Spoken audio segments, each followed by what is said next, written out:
interesează nu, bani. domne, dar la mine e așa o jucărie, o de-asta. Nu mă interesează. Pe mine mă interesează de Hristos, mă interesează de Măicuța Domnului, de asta, de biserică, de nu știu ce.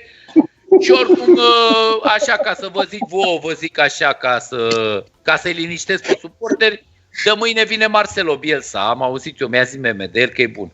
Și de mâine semnează Marcelo Bielsa cu... Uite, o să vedeți, am vorbit cu el la telefon acum. Păi în ce limbă ați vorbit, domnule? Întreabă proastele alea. Sunt mereu 5 proaste de-alea. Ați văzut alea proastele alea 5. Care alea, da, domnul Becali. Și ce limbă ați vorbit, domnul Becali? Ăla stă așa, dă muzica mai încet din Merțan, știi? Stă cu volanul ăla de Mercedes, așa alb cu piele, știi?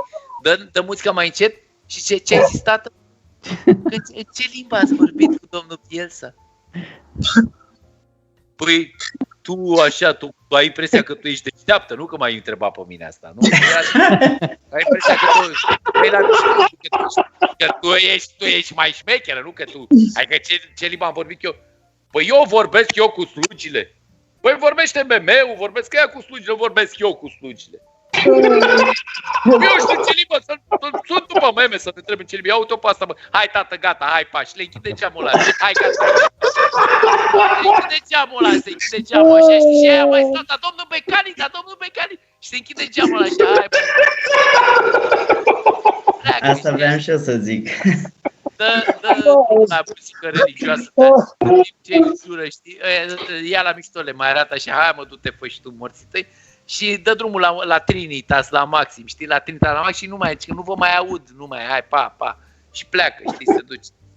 Cam asta este, ăsta e fotbal. Și ăștia fraieri, ăștia care stau cu bale la gură, zice, bă, aseară cred că eram cam nervos, așa că ne-a bătut și CFR-ul și asta și am zis că mă duc la CSA. Dar uite, mă, Nea Gigi l-aduce pe Marcelo Bielsa de mâine. Și Marcelo Bielsa peste noapte se transformă într-un nume de ăsta, în Gicu de la, nu știu, de la Cizmărie. Ce bă, frate, păi de la Marcelo Bielsa l-aduci pe Gicu de la Cizmărie, ce dracu ai făcut, mă, peste noapte? S-a întâmplat că nu mai credem în nimic, că nu mai... Și omul zice simplu, păi bă, răsadu la biserică. Azi noapte, da, asta e, l-am sunat și era Gicu la biserică, dar nu aș vrea, asta a fost odată, dar data viitoare să zice, mi-a apărut Hristos în vis.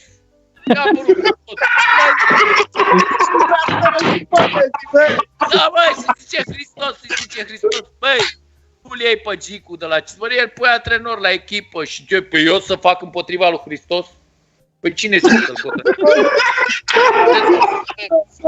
ce faci la asta, că te închide, ce faci tu ca suporter? Că tu ești suporter pe CSM, ce faci, mă, te pui cu Hristos?